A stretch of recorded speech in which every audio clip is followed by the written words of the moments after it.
Hello, everyone. Welcome back to SYNLAB Podcast. In the past weeks, we've been discussing wellness, and we've had seasoned professionals do justice to different topics as regards wellness, lifestyle, nutrition, and all the likes.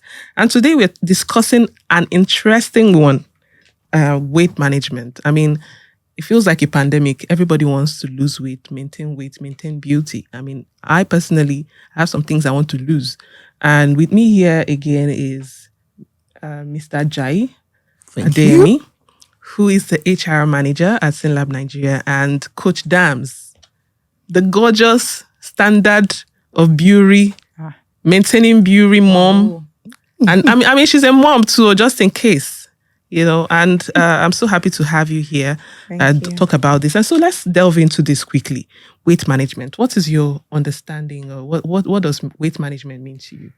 Weight management simply means maintaining your weight, the current weight that you're at, maintaining the weight. I don't like that definition. There's no other definition. You're not saying it's about losing weight. Because losing weight has nothing to do with weight management. It's either you're trying to lose weight, you're trying to gain weight, or you're managing your weight. You pick the three. What target are you trying to achieve? Wow.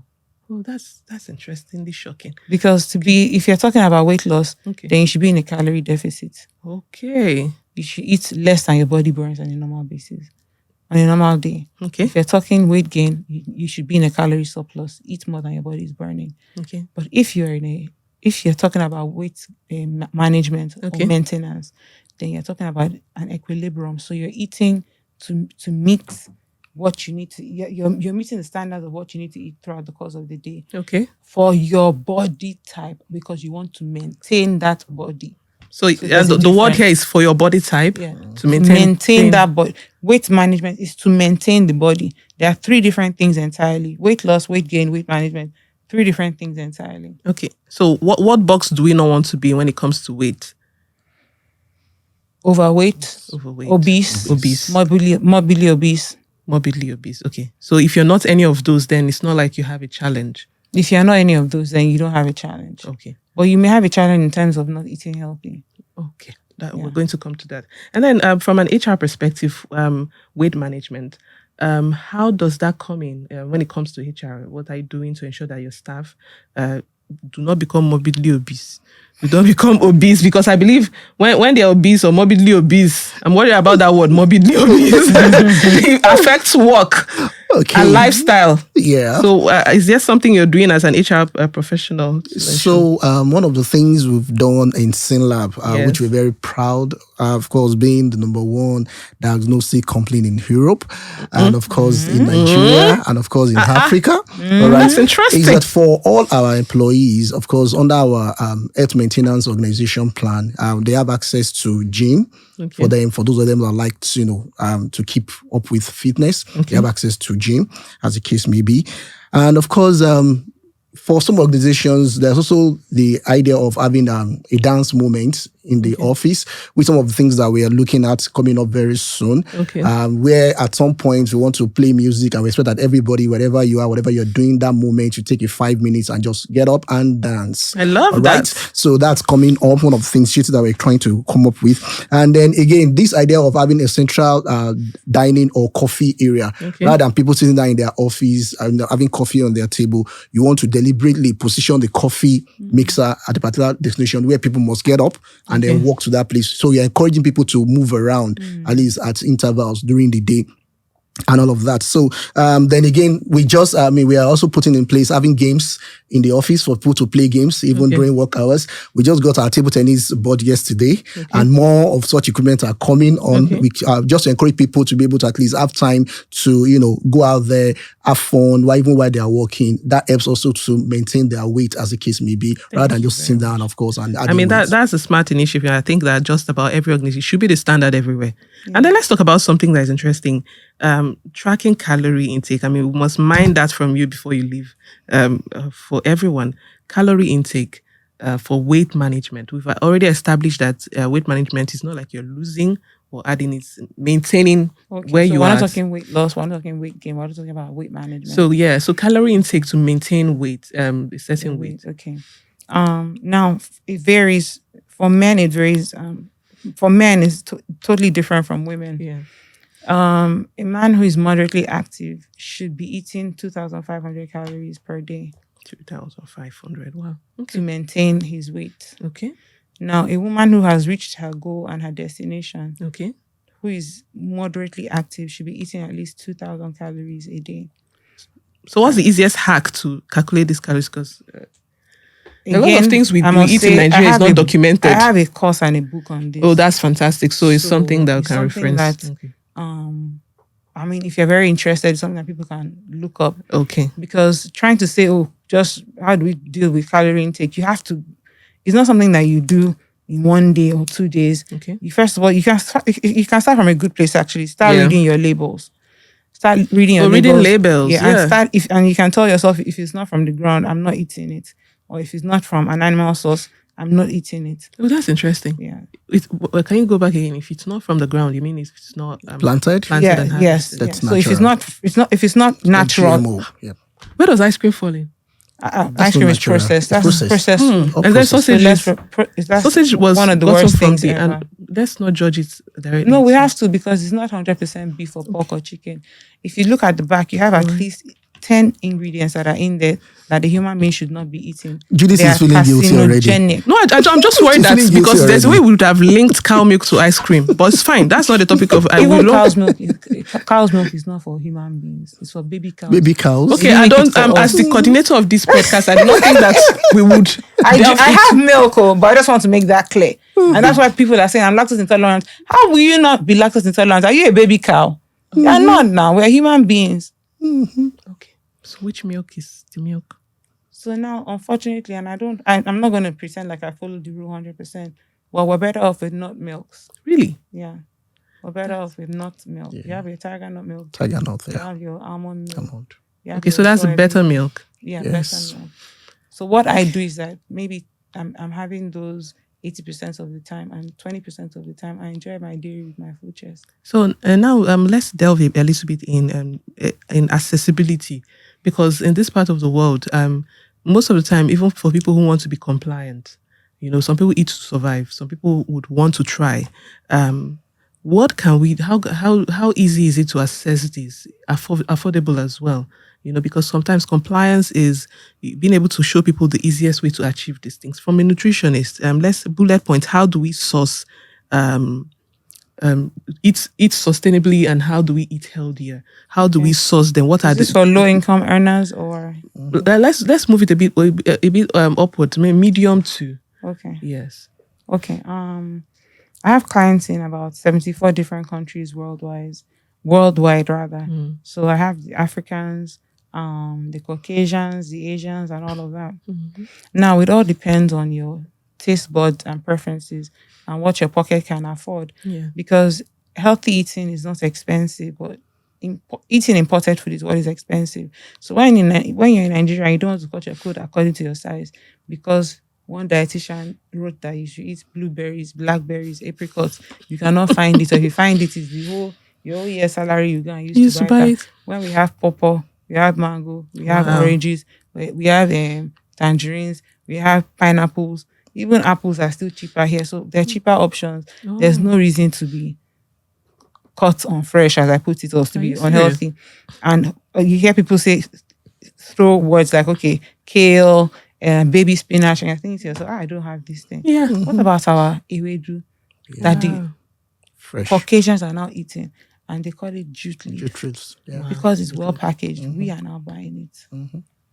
That's bitter leaf capsules are going for about $100.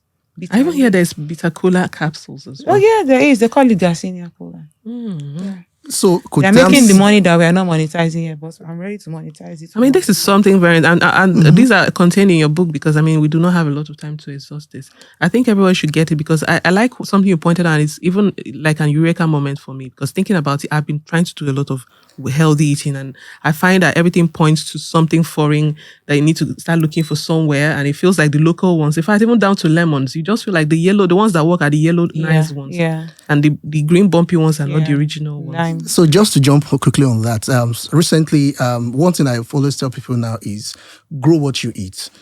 So even in the urban space now, you can actually practice urban farming. So those tires that you're no longer using before, those are buckets that are plastic buckets that are bad. You can just get humus soil, go to the nearest abattoir, look for waste, mix it into it. You can grow your vegetable and eat it directly at home. You can grow your wedu. So sort of things that you can do easily at home. You can grow your golden melon at home. That's so the balcony of your house, that small little space behind your backyard, you can just utilize them. And I think that human resource managers, professionals like you as well, should inculcate, bringing in these professionals to educate people, because I think that what we have in deficit is not the food or advice. We just have people getting access to people who can point them in the right direction. That's it. And then organizations can even bring in people like you, because it might be more affordable for organizations to bring in people. You've put in a lot of work in your craft, and so it's okay if most people can afford it. Okay, so they can bridge the divide by bringing in people like you, and to benefit the staff and teach them what to do and how best to do it. And then there's something that is very important that we need to talk about quickly before we leave the set. Your thought on surgery as the way, because we have women who are suffering, like you said, diastatic recti, who feel like the next best solution to weight management is surgery. What do you have to say about that? Before I get crucified, to each his own. Okay, to each his or her own. Yeah, it's out there. Now, so now, when it comes to me, I personally would not touch my body, because I've already told people integrity is very important. Okay. The moment I alter any part of my body, I need to inform people. I can't say it's not their business. It is because I'm seen as a nutrition Bible. Yes. So they're following me. So are we serving two gods? Are we serving different gods? Adams and I not serving the same God? Why is it that? You get what I mean? Sorry, back to the question again. Yeah. So your thought on surgery as easiest way or fastest way to weight management. And then, is this the only way, or is it? It's actually just that people find out how difficult life is after. If they had people, I have a YouTube video on this with one of my friends who did plastic surgery. It never stops. You touch your boobs, you touch tomorrow, your stomach is not good, you touch your stomach. Today, you don't like how your thigh looks, you touch it. Tomorrow, you don't like how you don't have defined jawline or cheekbones. It never stops. Yeah. And the worst part about this liposuction is the doctors are ready to take your money. You are ready to do this. But you know what the healing recovery is? People die during the healing recovery.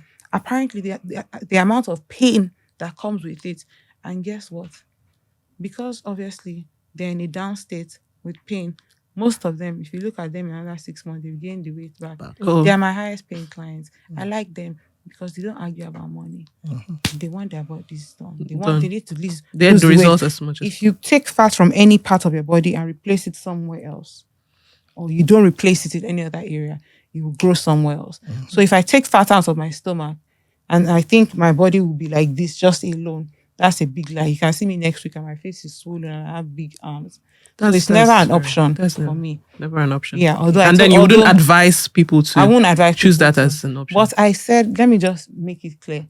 I said I told my husband, I said when I retire from my work, I'm going to do a tummy talk.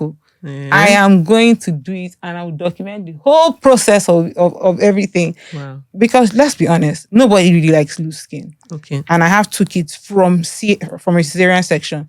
A cesarean section is one of the.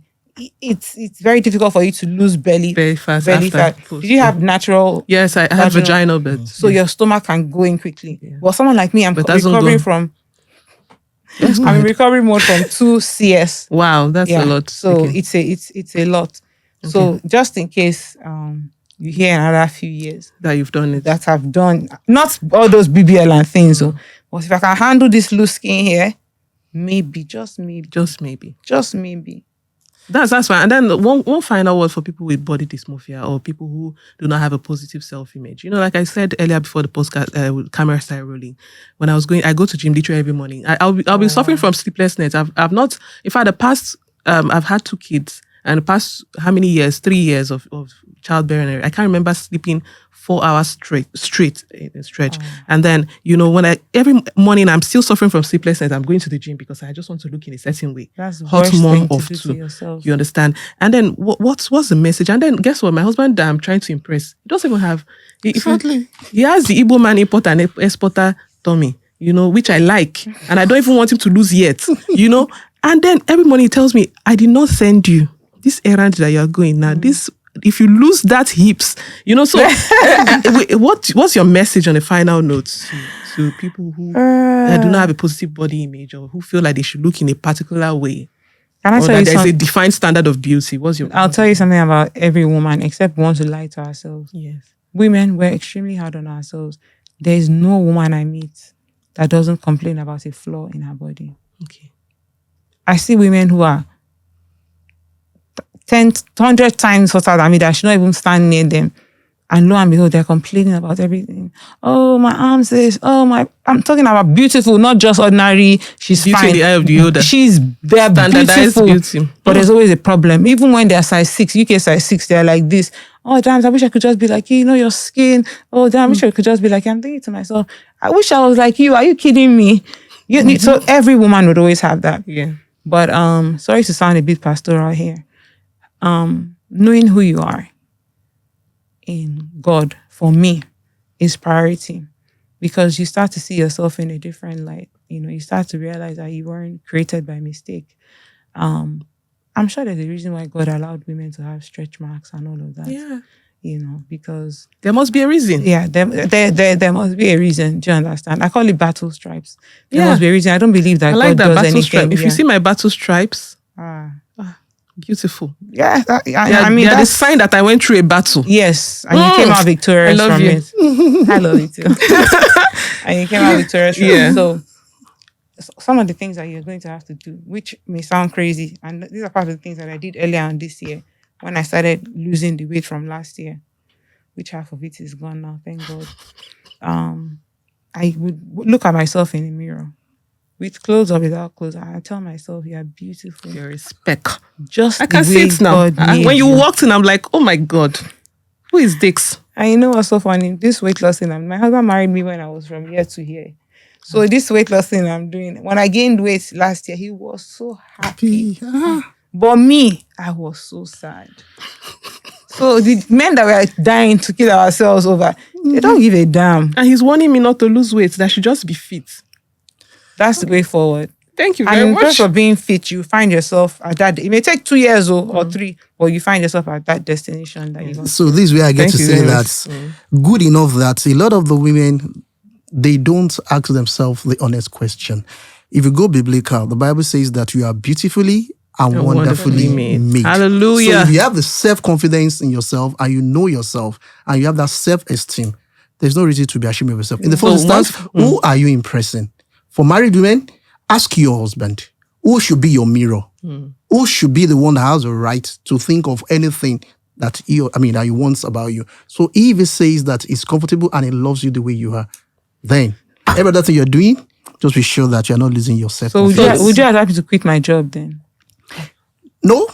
There are people who still need your service. Yes, right? please. And then on a final note, like on a closing note, one sentence for every HR manager out there that wants to ensure that their staff is well, that wants to ensure that their staff has healthy weight and everything. Design thinking. Find out from your people what they actually need. Okay. Don't think for them. Okay. Listen to them and then design programs and policies that helps them to remain confident and to keep living healthy and well. Thank you so much. It's been such a privilege and an opportunity. Speaking to very, very core professional and people who are good at what they do. Is so great having you guys here today. And I believe our viewers have enjoyed the session and the podcast. We look forward to seeing you in subsequent episodes of SYNLAB Podcast. Thank you so much. Have a pleasant day.